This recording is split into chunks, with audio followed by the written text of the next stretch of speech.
It was always about solving a problem. And we started solving a problem for a lot of people.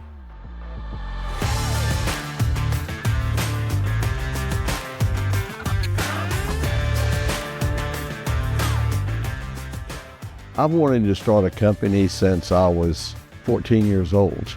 Other kids were out playing football, and I was in the bedroom at my desk, breadboarding and building circuits and designing anything I could that would be different or new or unique that would grab people's attention. I started Chemtek, and that was in July 1976.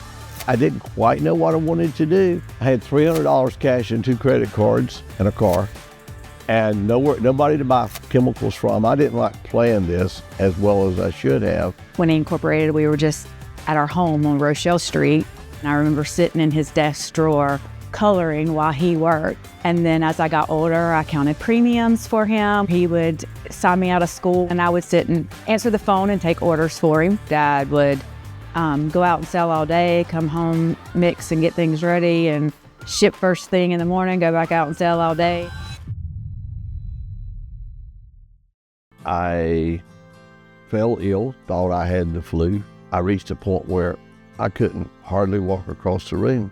When I was first, second grade maybe, my dad was diagnosed with acute monoblastic leukemia. I'm 27 years old. I had a business to run. I had a family with young kids. I had to start chemotherapy. And I'm like, wait, I don't have a succession plan. She said, I'll give you 24 hours. So I'm in the hospital with my lawyer, my accountant, trying to figure all this out. And she came in that next night, 6 o'clock, and said, okay, it's time to get started. And I said, no, I need another day. She said, son, you don't have another day. It really kicked his butt. Our blood was tested to see if we were compatible to give him platelets or anything like that, and none of us were a match. I woke up on a Saturday morning, and Dr. Coonrad was standing at my bed, but so was my mom, so was my wife, and so was my grandmother. And they were all crying. And I thought, this can't be good. I asked Dr. Coonrad how I was, and she said, there's nothing else we can do. That night, we all sat there in like a waiting room, and kind of like a prayer vigil, praying for David and just hoping that he would make it another day. I heard, as clearly as I'm speaking to you, God said to me, you'll be safe. The next morning, the only thing that the doctor could find was a swollen spleen. She wrote across his chart, miracle. I firmly believe that, God saved my dad's life for a reason and for a purpose. And here we are, 50 years in business, and he's still going strong. After he got feeling a little better, could get his thoughts together and everything, he asked me, he said, would you be interested in helping me out with the business? We rented a basement out in an electrical company called Quality Electric Company. From the grade that we were at, where I was working, to the grade outside, it was probably about 18 inches. So everything I brought in and out of that building, I had to push up or go down at 18-inch grade. So there was a lot of heavy work, a lot of manual lifting. And the next place I had was 1,500 square feet. Had a loading dock. We had bought a truck from Duke that had a tailgate lift on the back. And the tailgate lift and the bed was about the same height as our dock. So when I went and picked up materials, I could back right up to the dock, take a drum truck and get everything unloaded. And I thought, man, we have made it now. That was when David first started kind of getting into the airport stuff. I invented early on, about 1982, 83, a product for removing rubber from airport runways. And we started seeing a paradigm shift. One airport would call another airport. And this was back in the day when we didn't have the internet. I would go and become friends and successful with one airport manager. And he would say, oh, I've got a buddy, can you go help him?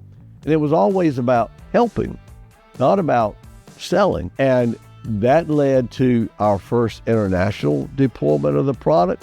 It was then picked up by the surrounding Arab countries, Oman, Qatar, and as it picked up speed, they would tell other people. And we ended up within 8-year period of time, we were in 22 countries around the world. So we went from selling chemicals out of the back of a car to a company that was selling all over the world. I developed 10 or more different patents. We branched into new areas. We stayed in transportation. We patented 20 years ago the product that is now our number one seller called PavePro. When I started the company, we had to go out and bang on doors and see 10 a day, lucky if we saw 10 people a day, and try to convince them that we knew what we were doing and try to convince them to listen. I began to see a new way of sharing information.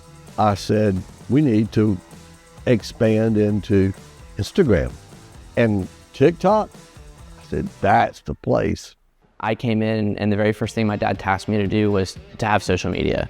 And when your dad's telling you, we need social media for this chemical company, son, you kind of look at him and laugh and giggle and you say, there's no way that social media for a cleaning chemical is going to work, much less one in the asphalt paving industry. Very quickly, we found out that it does work, that people are interested in both seeing the products work and hearing how they work. Chemtek is seeing unparalleled growth. I don't think that there are many companies in our local market in Durham, North Carolina that are growing as fast as we're growing and making an impact on our industry the way that we are. You know, we have 40 employees, we're very lean, we're very effective, we're very efficient, and we learned very quickly that educating our potential customers and showing them how awesome our product is a very powerful thing. And just the sounds of asphalt paving and the sounds of cleaning make people instantly just become intrigued and they start paying attention, and very quickly the views start growing. They always say that your dad's right about everything, and he was definitely right about that. We've done the same thing, and that's push forward and innovate, push forward and innovate, push forward and innovate. And when I say innovation, that's changing everything without losing the core of who we are. The way we treat the customer, the value we provide, being in the people business, that will never change.